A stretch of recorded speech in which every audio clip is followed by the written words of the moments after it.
শুধুমাত্র 3টা সাউন্ড জানলে 30% ইংরেজি কারেক্ট হয়ে যায়। এই 3টা সাউন্ড জানলে আমাদের কথাবার্তা বা আমাদের অ্যাকসেন্ট যেমন সুন্দর হয়ে যাবে, ঠিক একইভাবে আমরা নেটিভ স্পিকারদের কথাবার্তাও অনেকটাই বুঝতে পারবো।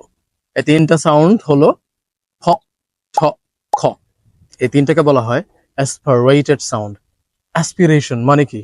ইচ্ছা, আকাঙ্ক্ষা, আশা।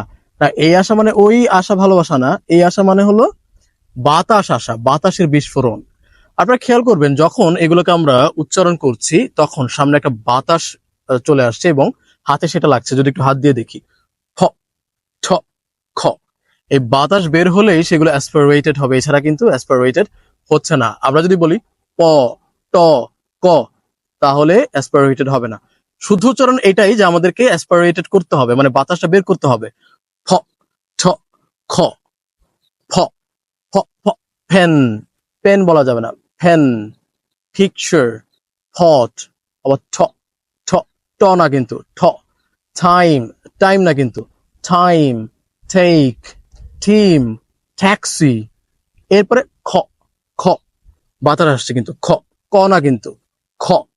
Can, console, cat, kite. তাই না? আচ্ছা, এখন এই 3টা সাউন্ড আমরা কোথায় কোথায় ব্যবহার করব আর কোথায় কোথায় ব্যবহার করব না? মূলত যে কোনো শব্দের শুরুতেই এই সাউন্ড গুলো পেলে আমাদেরকে অ্যাসপারেটেড করতে হবে, মানে ফ, ঠ, খ ইউজ করতে হবে। তবে একটু আলাদা নিয়ম আছে। এই সাউন্ড গুলো যদি শব্দের মাঝখানে থাকে তখন উচ্চারণ করা যাবে না, যদি আবার স্ট্রেস থাকে তাহলে উচ্চারণ করতে হবে। এখন স্ট্রেস কি, এটা নিয়ে আপনাদের একটু আলাদাভাবে জানতে হবে। কেননা বেসিক হলো এটাই যে আপনি ফ, ঠ, খ সাউন্ড গুলোকে উচ্চারণ করবেন সব জায়গায়, কিন্তু এটা হলো একটু অ্যাডভান্স যে আপনি কোথায় কোথায় আবার করবেন না। সো এইগুলো নিয়ে একটু ডিটেলস জানতে হবে, স্ট্রেসটাও একটু জানতে হবে। শব্দের শেষে যদি থাকে তখন আবার আমরা সেগুলোকে অ্যাসপারেটেড করি না, মানে ফ, ঠ, খ বলি না, বরং নর্মালি প, ট, ক বলি। কেমন? যেমন ম্যাপ, আমরা কিন্তু বলি না ম্যাপ, না, অ্যাসপারেটেড করি না, ম্যাপ না, ম্যাপ, ম্যাপ। আবার ঠ দিয়ে যদি দেখি, খ্যাট, ব্যাট, এমন না যে ব্যাট, খ্যাট না। খ্যাট শব্দটাতে আমরা কিন্তু প্রথমটাকে অ্যাসপারেটেড করছি খ, খ্যা, কিন্তু শেষে টটাকে অ্যাসপারেটেড করছি না, খ্যাট, খ্যাট।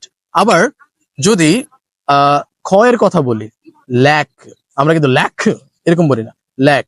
তার মানে এই সাউন্ড গুলোকে আমরা শব্দের শেষে পেলে আবার অ্যাসপারেটেড করছি না। সো এই ছিল অ্যাসপারেটেড 3টা সাউন্ডস এর ব্যবহার। আই গেস আপনারা এরপর যখনই কথা বলবেন এই সাউন্ড গুলোকে ঠিকঠাক ব্যবহার করার চেষ্টা করবেন এবং আপনাদের ইংরেজিকে 30% পর্যন্ত আরো কারেক্ট করে ফেলবেন। আজকের মতো বিদায় নিচ্ছি, আল্লাহ হাফিজ।